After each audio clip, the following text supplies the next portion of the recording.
Hi friends, ఇగో చూడండి mulberry మొక్కకి ఎంత పోతుందో. ఇదంతా పూత. ఇలా ఆకులు మొత్తం తుంచేసా, మళ్ళీ వచ్చినాయి. నేను వచ్చినట్టు తుంచేస్తూనే వస్తూనే ఉంటాయి. నేనైతే ఆకులు ఉంచనండి, ఆకులన్నీ తుంచేస్తూ ఉంటే అప్పుడు ఈ బలవంతం కాయలకు వెళ్తుందని నేను అనుకుంటూ ఉంటాను. అందుకని ఆకులు మొత్తం దూసేస్తూ ఉంటా ఎప్పటికప్పుడు. ఈ పూత వచ్చాక ఇది థర్డ్ టైం నేను ఆకులు తుంచడం. ఆకుల్ని ఇలా తుంచేస్తూ ఉంటా. కొన్ని ఉంచుతాను కానీ 80% ఆకుల్ని తుంచేస్తానండి. అప్పుడు కాయలు బాగా పెద్ద సైజులో వస్తాయి. నాకైతే ఇట్లా మీకు కూడా మల్బరీస్ ఇలా పెంచుకోవాలని ఉంటే కనుక మీరు ఫెర్టిలైజర్స్ 15 డేస్కి ఒకసారి bone meal, Epsom salt, seaweed granules and ఈ వర్మీ కంపోస్ట్ ఇవి ఇస్తే చాలండి, మీకు ఇట్లా రావటం గ్యారంటీ. ఇదివరకు నేను పెంచక ముందు మల్బరీస్ ఇన్ని వస్తాయా ఇంత చిన్న కుండీలో అనుకునేదాన్ని. నాకే ఆశ్చర్యం వేస్తుంది ఇప్పుడు ఎట్లా వస్తున్నాయి ఏంటి అని. సూపర్ వస్తాయి. ఇట్లా ఆకులు మొత్తం దూసేసుకోవాలి. నేను ఈ ఆకులు మొత్తం మళ్ళీ చెట్టు మొదల్లోనే వేసేస్తూ ఉంటా. దానికే అందుద్ది మళ్ళీ ఆహారం అని అలా వేసేస్తూ ఉంటా.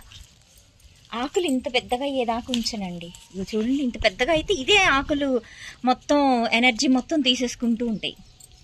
అందుకని ఆకులు వచ్చినట్టు ఇలా తీసేస్తూ ఉండండి మీరైనా. మల్బరీకి ఇదే సీక్రెట్. ఆకులు తీస్తే ఆకుకి మూడు వస్తాయండి. ఇదిగో చూడండి, ఒకే చోట ఇన్ని వస్తాయి. ఇదిగో చూడండి ఎంత చక్కగా వస్తాయో. అవి సైజు కూడా పెరుగుతాయి అన్నమాట రోజు రోజుకి ఆకుల్ని తీసేస్తూ ఉంటే. ఇదిగోండి ఇట్లా కాయలు ఇలా చక్కగా వస్తాయి అన్నమాట. ఆకుల్ని ఇలా తీసేస్తూనే ఉంటా.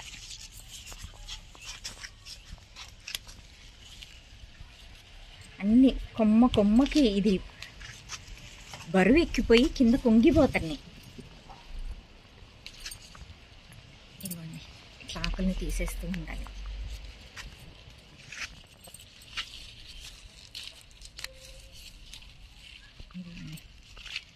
అన్నీ తీసేసి మొక్క మొదట్లోనే వేసేసుకుంటే సరిపోతుంది.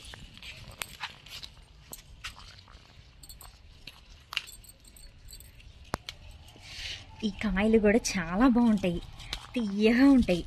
రెడ్గా ఉన్నప్పుడు తింటే పుల్లగా ఉంటాయి, బ్లాక్గా అయినప్పుడు తీయగా ఉంటాయి మల్బరీస్.